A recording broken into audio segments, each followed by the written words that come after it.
आणि आता बातमी लाडकी बहीण योजनेची 1500 रुपयांचे 3000 करण्यावरून आता सत्ताधारी आणि विरोधकांमध्ये स्पर्धा सुरू झाली आहे। पुन्हा आशीर्वाद दिला तर 3000 रुपये देणार असं मुख्यमंत्री म्हणाले, तर संजय राऊतांनी 3000चा वायदा केला। 1500चे 2500 होतील, 2500चे 2000 होतील, 2500चे 3000 होतील। 1500 रुपये का खिशातले देत नाहीत। आमचं सरकार आहे तेव्हा 1500चे आम्ही 3000 करू, आमचा शब्द आहे। लाडकी बहीण योजनेच्या 1500 रुपयांचे आता 3000 करण्यावरून सत्ताधारी आणि विरोधकांमध्ये कॉम्पिटिशन सुरू झाली आहे।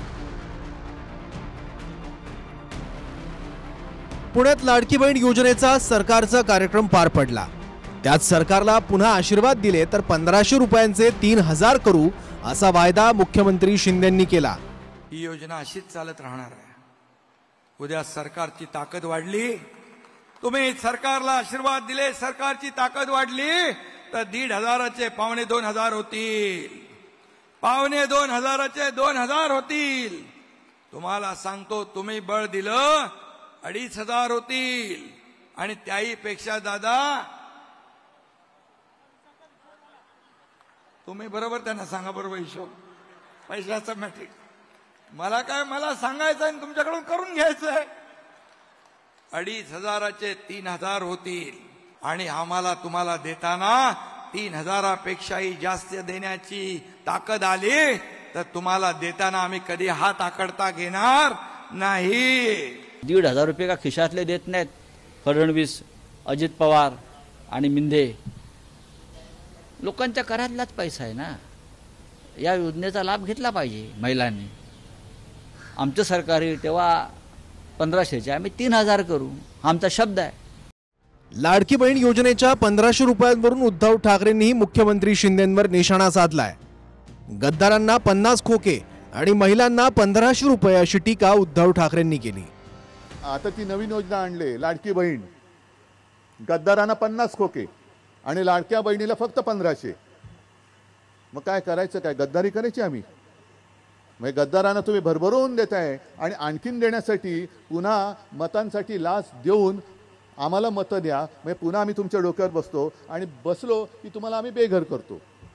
याच्यासाठी हे होऊ न देण्यासाठी आपल्याला इथून नगरसेवक, आमदार, खासदार तर निवडून दिलाच, आमदार पण आहेच, तो आमदार पुन्हा निवडून आला पाहिजे, नगरसेवक पुन्हा निवडून आले पाहिजे। विरोधकांसाठी 1500ची रक्कम किरकोळ असेल, कारण त्यांना गरिबीशी काय देणं घेणं नाही, गरिबीचे चटके त्यांनी सोसलेले नाहीत। हम दो हमारो दो एवढंच ज्यांना कळतं त्यांना 1500ची काय किंमत कळणार नाही। पण माझ्या बहिणींनो, या 1500 रुपयांची किंमत काय असते तुम्हाला माहित आहे। मुख्यमंत्र्यांनी 1500चे 3000 कसे होतील हे सांगितलं, तर अजित पवारांनीही आपल्या स्टाईलमध्ये योजना चालू ठेवायची की नाही हे तुमच्याच हातात असल्याचं सांगून कमळ, धनुष्यबाण आणि घड्याळावर लक्ष देण्याचं आवाहन केलं। या योजना पुढे चालू ठेवायचं का नाही हे तुमच्या हातात आहे। तुम्ही म्हणाल कसं, तर ते असं की पुढे ज्यावेळेस निवडणुका लागतील त्यावेळेस महायुती, त्याच्यामध्ये धनुष्यबाण, कमळ आणि घड्याळ एवढं लक्षात ठेवा, पुढं कायम 5 वर्ष या योजना चालू राहतील। कुणाला वाटेल अरे ह्यांनी राजकारण नाही आणलं, राजकारण नाही आणलं, खरं ते सांगितलं। शिंदे म्हणाले आशीर्वाद द्या, अजित पवारांनी धनुष्यबाण, कमळ आणि घड्याळावर लक्ष द्या, तर फडणवीसांनी सावत्र भाऊ चुकून आले तर लाडकी बहीण योजना बंद करतील असा आरोप केला। आमच्या लाडक्या बहिणींनो, चुकून दुर्दैवाने हे जर सत्तेवर आले, जसं मागच्या वेळेस मी ज्यावेळेस मुख्यमंत्री होतो त्यावेळेस सुरू केलेल्या सगळ्या योजना त्यांनी बंद केल्या। एकही योजना नाही, जलयुक्त शिवारपासनं तर शेतकऱ्यांपर्यंत जेवढ्या योजना तयार केल्या होत्या सगळ्या योजना त्यांनी बंद केल्या। त्यामुळे हे सावत्र भाऊ जर चुकून आले तर लाडकी बहीण योजना देखील हे बंद करतील। या महाराष्ट्रात ही योजना बंद, ती योजना बंद, हे जे सुडाचं राजकारण आहे तेच फडणवीसांनी सुरू केलेलं आहे आणि आम्ही त्याच्यामध्ये नाही। आम्ही त्या पद्धतीचे राज्यकर्ते नाही।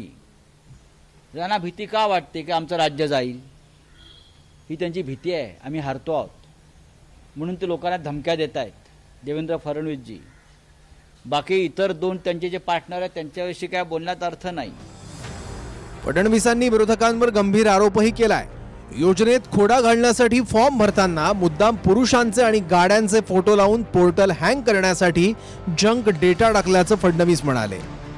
जाणीवपूर्वक फॉर्म भरून घेतले आणि त्याच्यावर पुरुषांचे फोटो लावले. काही ठिकाणी तर मोटरसायकलचे फोटो लावले, कोणी बगीचाचे फोटो लावले. आपल्या पोर्टलवर मोठ्या प्रमाणात जंक डेटा त्यांनी टाकला, जेणेकरून हे पोर्टल स्लो झालं पाहिजे, हे पोर्टल बंद पडलं पाहिजे. अरे काळजी करू नका, पोर्टल बंद पडलं, आम्ही ऑफलाईन फॉर्म स्वीकारले, ते पुन्हा पोर्टलवर आणले आणि त्या ठिकाणी आमच्या बहिणींना पैसे आमचा देण्याचा जो निर्धार आहे तो आम्ही पूर्ण केला. नुकत्याच जम्मू काश्मीर आणि हरियाणाच्या निवडणुका जाहीर झाल्यात. महाराष्ट्राच्या निवडणुका ऑक्टोबरमध्ये होणं अपेक्षित होतं, पण आता नोव्हेंबरमध्येच निवडणुका होतील असं चित्र आहे. आणि अजित पवारांनी 5 महिन्यांचे 7,500 रुपये जमा होतील असं सांगून शिक्कामोर्तब केलाय. आमचे 5 महिने ह्या सरकारचे, हे 5 महिने तर तुम्हाला जवळपास 5 महिन्याचे 7,500 रुपये मिळतीलच. योगेश बोरसेसह प्रदीप कापसे, TV9 मराठी, पुणे.